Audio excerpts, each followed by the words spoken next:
Doctor Arif Hussain, പാകിസ്ഥാന് China നൂതന മിസൈലുകൾ നൽകുന്നു, തുർക്കി പടക്കോപ്പുകൾ നിറച്ച ഹെർക്കുലീസ് വിമാനങ്ങൾ നൽകുന്നു. ഇതുവരെ നമ്മളൊക്കെ മനസ്സിലാക്കിയത് ലോകം ഭാരതത്തോടൊപ്പം ആണ് എന്നാണ്. പക്ഷേ ഇന്ന് ചില വ്യതിയാനങ്ങളൊക്കെ ഉണ്ടായിരിക്കുന്നു. പ്രത്യക്ഷത്തിൽ തന്നെയാണ് പിന്തുണയുമായി ചൈനയും തുർക്കിയും രംഗത്ത് എത്തിയിരിക്കുന്നത്. മാത്രമല്ല, അമേരിക്കയുടെ ഒരു നിലപാട് പൂർണ്ണമായും മാറുമെന്ന് തോന്നുന്നില്ല. പക്ഷേ എങ്കിലും മൃദു ഭാഷയിൽ ആണ് സംസാരിച്ചിരിക്കുന്നത്. എങ്ങനെ നോക്കിക്കാണുന്നു ഈ ഒരു സ്ഥിതിവിശേഷത്തെ? ഈ ഒരു പശ്ചാത്തലത്തിൽ ഒരു ഫുൾ ബ്ലോൺ വാർ എന്ന് പറയുന്ന സംഗതി അതുണ്ടാവാനുള്ള സാധ്യത കുറവാണെന്ന് തന്നെയാണ് ലോകം മൊത്തം പ്രതീക്ഷിക്കുന്നത്. അല്ലെങ്കിൽ ഇപ്പോൾ ഈവൻ നമ്മളാണെങ്കിലും പറഞ്ഞ് വെക്കുന്നത് അത് തന്നെയാണല്ലോ. പാകിസ്ഥാനെ മുഴുവൻ മുച്ചൂട് മുടിപ്പിക്കുക എന്നുള്ള ഒരു ലക്ഷ്യത്തിലുള്ള ഒരു വാറൊന്നും നമ്മൾ ലക്ഷ്യം വെക്കുന്നില്ല. പിന്നെ എന്താണ് നമ്മൾ ലക്ഷ്യം വെക്കുന്നത് എന്നുള്ളത് നമുക്ക് അറിയാലോ. അത് അവിടെയുള്ള തീവ്രവാദ കേന്ദ്രങ്ങളെ പിൻ പോയിന്റ് ചെയ്ത് പ്രിസൈസ് ആയിട്ട് അതിനെ ഇല്ലായ്മ ചെയ്യാൻ വേണ്ടിയിട്ടുള്ള നീക്കങ്ങൾ, പ്രത്യേകിച്ച് പോക്ക് റീജിയൻ അത് തിരിച്ചു പിടിക്കാനുള്ള എന്തെങ്കിലും വഴിയുണ്ടെങ്കിൽ അത് ഇതുപോലുള്ള കാര്യങ്ങളാണ് സത്യത്തിൽ നമ്മൾ മുന്നോട്ട് വെക്കുന്നത്. അപ്പോൾ അതുകൊണ്ട് തന്നെ ഇതിനകത്ത് ഒരു അന്താരാഷ്ട്ര സമൂഹത്തെ സംബന്ധിച്ചിടത്തോളം ഒരു ദൂരവ്യാപകമായ പ്രശ്നം പോലും ഉണ്ടാകുന്ന രീതിയിലുള്ള ഒരു യുദ്ധം അത് എന്ത് വില കൊടുത്ത് ഒഴിവാക്കണമെന്നുള്ളത് തന്നെയാണ് എല്ലാവരും പറയാം. പക്ഷെ ആ ഒരു ഘട്ടത്തിലാണ് ഇപ്പോൾ തുർക്കി ആയാലും ചൈന ആയാലും ഇതുപോലുള്ള ഒരു സഹായമൊക്കെ ആയിട്ട് വരുമ്പോൾ അതെന്താ കാണിക്കുന്നതെന്ന് ചോദിച്ചു കഴിഞ്ഞാൽ, ഇത് സ്വാഭാവികമായിട്ട് ഇവിടെ നിലനിൽക്കുന്ന ഒരു അണ്ടർ ഡൈനാമിക്സ് ഇതിൻ്റെ പിറകിലുള്ളതുകൊണ്ടുണ്ട്. അത് പ്രധാനമായിട്ട് ഒന്ന്, കാലങ്ങളായിട്ട് പാകിസ്ഥാനോ എന്ന് പറയുന്ന രാജ്യവുമായിട്ട് ഏറ്റവും കൂടുതൽ സഹകരണം നടത്തിക്കൊണ്ടിരിക്കുന്ന ചൈന എന്ന് പറയുന്നത്, അത് സഹകരണം എന്നൊക്കെ പറയുമ്പോൾ ചൈന ഏതെങ്കിലും വിധേന പാകിസ്ഥാനിൽ നിന്നും എന്തെങ്കിലും ലഭിക്കാൻ വേണ്ടി ചെയ്യുന്നു എന്നതിനേക്കാൾ ഉപരി ചൈന പാകിസ്ഥാനെ സംബന്ധിച്ചിടത്തോളം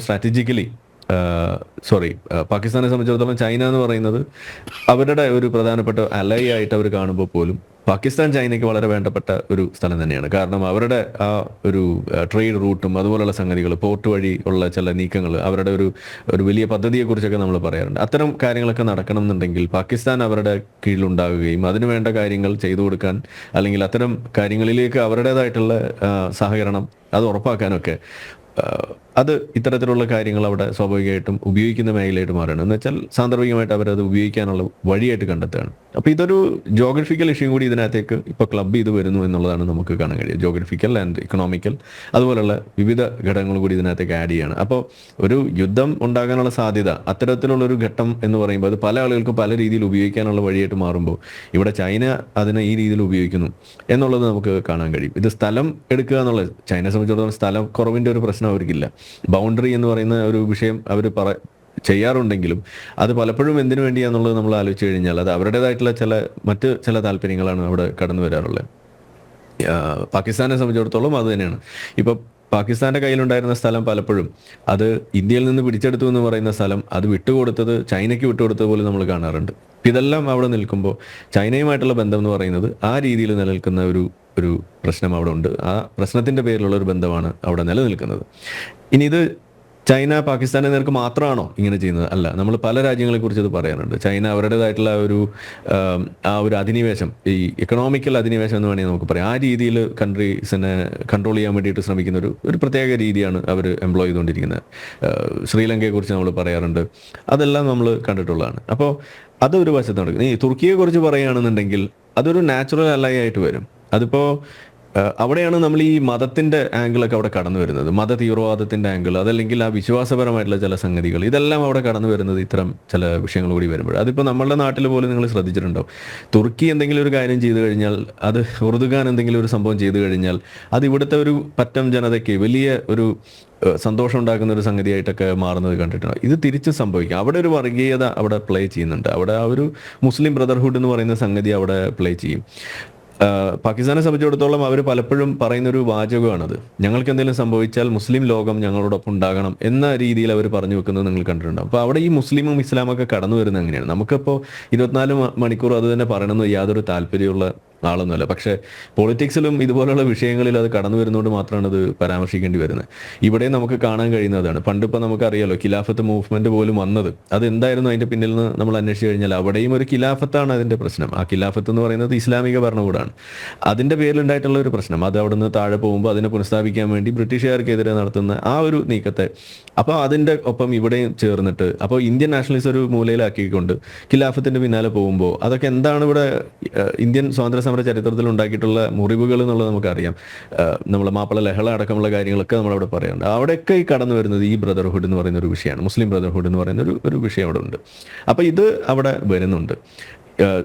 തുർക്കി ഇതുപോലെ സഹായം ചെയ്തപ്പോൾ നമ്മൾ കണ്ട ഒരു പ്രധാന ഒരു പോസ്റ്റും വാർത്തയും ഒക്കെ ഇതാണ്. അതായത് നമ്മൾ അവർക്ക് പ്രളയമുണ്ടായപ്പോൾ ഇന്ത്യ സഹായിച്ചു, പക്ഷേ ഇന്ത്യ ഇപ്പോൾ ഒരു പ്രശ്നം നേരിടുന്ന ഘട്ടത്തിൽ അവർ സഹായിക്കുന്ന ഇന്ത്യയല്ല, അത് പാകിസ്ഥാനെയാണെന്ന് പറയുന്ന ഒരു സ്റ്റേറ്റ്മെന്റ് കൂടി നമ്മളിവിടെ കാണുകയാണ്. അവിടെ രണ്ട് കാര്യമാണ് എനിക്ക് പറയാനുള്ളത്. ഇന്ത്യയെ സംബന്ധിച്ചിടത്തോളം സഹായങ്ങൾ നൽകുന്നത് തിരിച്ചെന്തെങ്കിലും ലഭിക്കാൻ വേണ്ടിയിട്ടാണ് എന്നുള്ള ഒരു ലക്ഷ്യത്തിലാണെന്ന് ഞാൻ ഒരിക്കലും വിശ്വസിക്കില്ല. അങ്ങനെ ആകരുതെന്നേ ഞാൻ പറയുള്ളൂ. കാരണം സഹായങ്ങൾ ആ പോയിന്റിൽ എന്തിനു വേണ്ടിയാണ് ചെയ്തത് അവിടെ തീരണം. അതിന്റെ പേരിൽ എന്തെങ്കിലും ഇങ്ങോട്ട് എക്സ്പെക്ട് ചെയ്തുകൊണ്ട് നമ്മളൊരു സഹായം ചെയ്യുന്ന ഒരു രീതി അതിനെ സഹായം എന്ന് നമ്മൾ വിളിക്കില്ല. അതൊരു ട്രേഡ് ഓഫ് ആയിട്ടേ നമ്മൾ അതിനെ കാണുള്ളൂ. പക്ഷെ ഇനി അഥവാ ഇങ്ങോട്ട് എന്തെങ്കിലും നല്ല രീതിയിൽ ചെയ്താൽ ഇപ്പോൾ ഇസ്രായേലിന്റെ ഭാഗത്തു നിന്ന് പല കാര്യങ്ങളും നമുക്ക് സഹായം എന്നുള്ള രീതിയിൽ അല്ലെങ്കിൽ അവരത് ഓർമ്മിച്ചുകൊണ്ട് ഒരു ഗ്രാറ്റിറ്റ്യൂഡ് എന്നുള്ള രീതിയിൽ അവർ തിരിച്ച് പലതും നമുക്ക് ചെയ്യുമ്പോൾ നമുക്ക് ഓക്കെ അത് വെൽ ആൻഡ് ഗുഡ് എന്ന് നമ്മൾ പറയാണ്. അത് അവർ അംഗീകരിക്കുന്നു, നമ്മൾ നടത്തിയ ആ സഹായം അത് അവർ അംഗീകരിക്കുന്നു എന്ന് കാണുന്നത് അതൊരു നെക്സ്റ്റ് സ്റ്റെപ്പിൽ അല്ലെങ്കിൽ നെക്സ്റ്റ് ലെവലിൽ കാണേണ്ട കാര്യമാണ്. അപ്പോൾ സഹായിച്ചു എന്നതിൻ്റെ പേരിൽ തിരിച്ചിങ്ങോട്ട് വരണം എന്നുള്ളത് അതൊരു നിർബന്ധമായിട്ടോ അങ്ങനെ ഒരു സംഗതിയോ നമ്മൾ പ്രതീക്ഷിക്കുന്നതിൽ അർത്ഥമില്ല. അങ്ങനെ ചെയ്യുന്നുണ്ടെങ്കിൽ അതൊരു നല്ല കീഴ്വഴക്കാണെന്ന് പറയുന്നില്ല. എന്നാൽ ഇനി ഒരു പ്രളയം ഉണ്ടായാൽ ഇന്ത്യക്ക് സഹായിക്കേണ്ട ബാധ്യത അപ്പോഴുണ്ടോ? ഉണ്ട്. കാരണം അത് നമ്മളുടെ ഒരു ഇന്റർനാഷണൽ കമ്മ്യൂണിറ്റിയിൽ ഇന്ത്യ എന്ന് പറയുന്ന ഒരു വലിയ സാമ്പത്തിക ശക്തിയായി മാറിക്കൊണ്ടിരിക്കുന്ന അഞ്ചാമത്തെ ശക്തി എന്ന് നമ്മൾ പറയുമ്പോൾ അത് ചെറിയ കാര്യമൊന്നുമല്ല. അപ്പം അങ്ങനെയുള്ള ഒരു രാജ്യത്തെ സംബന്ധിച്ചിടത്തോളം അത് ചെയ്യാൻ കഴിയുന്നു, അതിനുവേണ്ടി ഇറങ്ങിത്തിരിക്കുന്നു എന്നൊക്കെ പറയുന്നത് നമ്മളുടെ ഇമേജിന് വലിയ തോതിൽ ഗുണമാകുന്ന നമ്മളുടെ ഇന്റർനാഷണൽ സമൂഹത്തിന് മുന്നിലുള്ള നമുക്ക് ലഭിക്കുന്ന ഒരു വലിയ നേട്ടവും കൂടിയൊക്കെ ആയിട്ട് തന്നെയാണ് ഞാൻ അതിനെ കാണുക. അപ്പോൾ അത് അതിൻ്റെ വഴിക്ക് നടക്കണം. അത് ഹ്യൂമാനിറ്റേറിയൻ എയ്ഡ് എന്ന് പറയുന്നത് അത് എന്തു തന്നെയായാലും നമുക്ക് ചെയ്തേ പറ്റുള്ളൂ. പക്ഷെ ഇതിൽ ചില കണ്ണ് തുറപ്പിക്കേണ്ട ചില വിഷയങ്ങളുണ്ട്. അതാണ് ഞാൻ ഇതിൽ എപ്പോഴും ഫോക്കസ്ഡ് ആവുന്നത്. ഇപ്പം ഇന്ത്യൻ ഗവൺമെന്റ് പലപ്പോഴും കാശ്മീരി വിഷയത്തിൽ അവർക്ക് വലിയ തോതിൽ അവർക്ക് ഇടപെടാനും അതിൻ്റെ കാര്യങ്ങളൊക്കെ വലിയ താല്പര്യമുണ്ട്, അതിനുള്ള പല കാര്യങ്ങളും ചെയ്തു വെക്കുന്നുണ്ട്. പക്ഷെ അപ്പോഴും ഇതിനെ പെർപ്പച്വേറ്റ് ചെയ്യുന്ന വിഷയം എന്ത് എന്ന് തിരിച്ചറിഞ്ഞിട്ട് അതിനെ കൗണ്ടർ ചെയ്യാൻ വേണ്ടിയിട്ട് എന്താണ് ചെയ്യാനുള്ളത് എന്നുള്ളത് പലപ്പോഴും അവിടെ വിട്ടുപോകുന്നതായിട്ടാണ് കാണുന്നത്.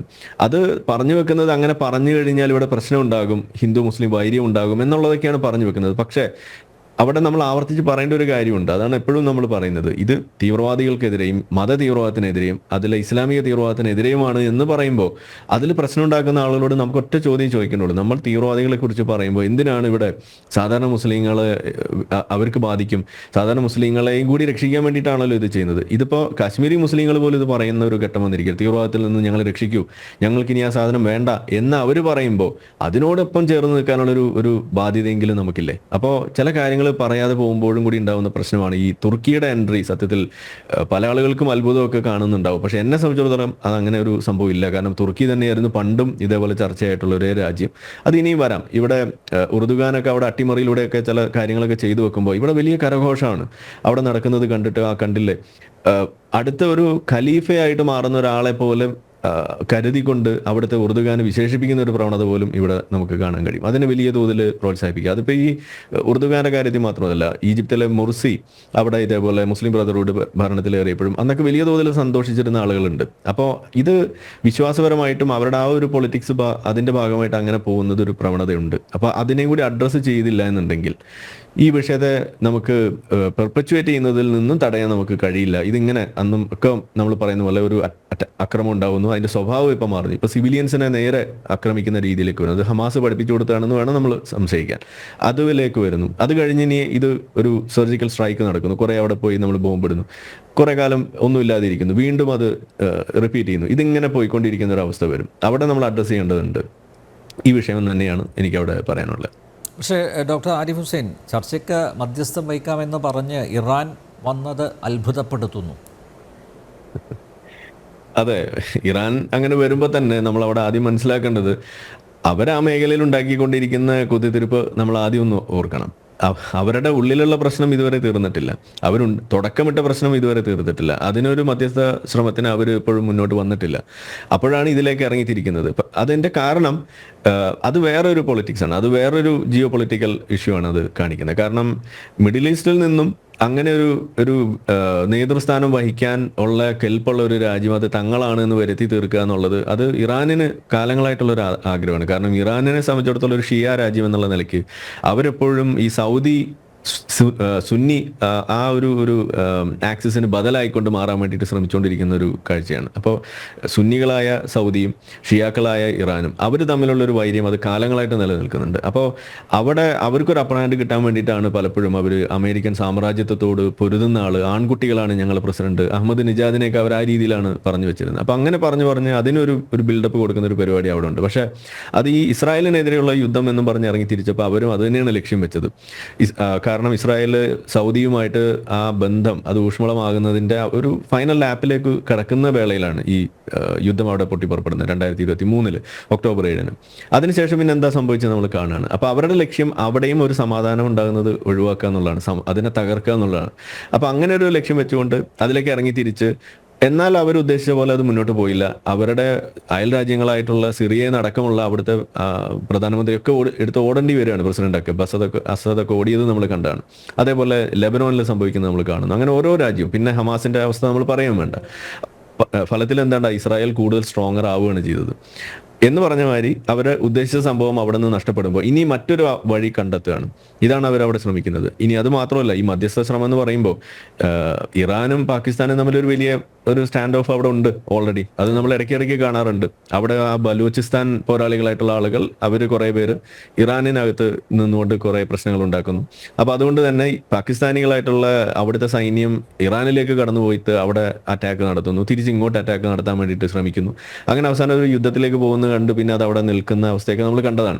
അപ്പോൾ ഇറാനെ സംബന്ധിച്ചിടത്തോളം അവരുടെ ഒരു ആവശ്യം ഈ പാകിസ്ഥാനുമായിട്ട് ഒരു ബന്ധം സ്ഥാപിക്കാനുള്ള ഒരു അവസരമായിട്ടും കൂടിയാണ് അവർ കാണുന്നത്. അത് എത്രത്തോളം സാധിക്കുന്നത് കണ്ടറിയണം. കാരണം പാകിസ്ഥാൻ പ്രിഡോമിനന്റ്ലി ഒരു സുന്നി രാജ്യമാണ്. അവിടെ വീണ്ടും ഇറാൻ എന്ന് പറയുന്നത് ഒരു ഷിയ രാജ്യമാണ്. അപ്പോൾ അതൊക്കെ സാധിക്കാനുള്ള എന്തെങ്കിലും ഒരു വഴി, അവരൊരു കുഴപ്പത്തിലാവുമ്പോൾ അവിടെ കയറി അതിനെ മുതലെടുക്കുക. ഒരു വൾണറബിൾ സിറ്റുവേഷൻ ആയതുകൊണ്ട് പാകിസ്ഥാൻ അതിനെയും ഒരു കൈപ്പിടിയിലാക്കാനുള്ള ഒരു ശ്രമം, ഇത് അങ്ങനെ ഉള്ള ഒരു അറ്റംപ്റ്റ് ആയിട്ട് അതിനെ കാണാനേ കഴിയുള്ളൂ. അവരുടെ ഒരു അവസാനത്തെ കച്ചിത്തുരുമ്പ് മിഡിൽ ഈസ്റ്റിലെ ഒരു വോയിസ് ആണ് എന്ന് നാട്ടുകാരെ ബോധിപ്പിക്കാൻ വേണ്ടിയിട്ടുള്ള ഒരു ശ്രമം, അവസാന ശ്രമം അങ്ങനെ കണ്ടാൽ മതി എന്നാണ് എനിക്ക് തോന്നുന്നത്.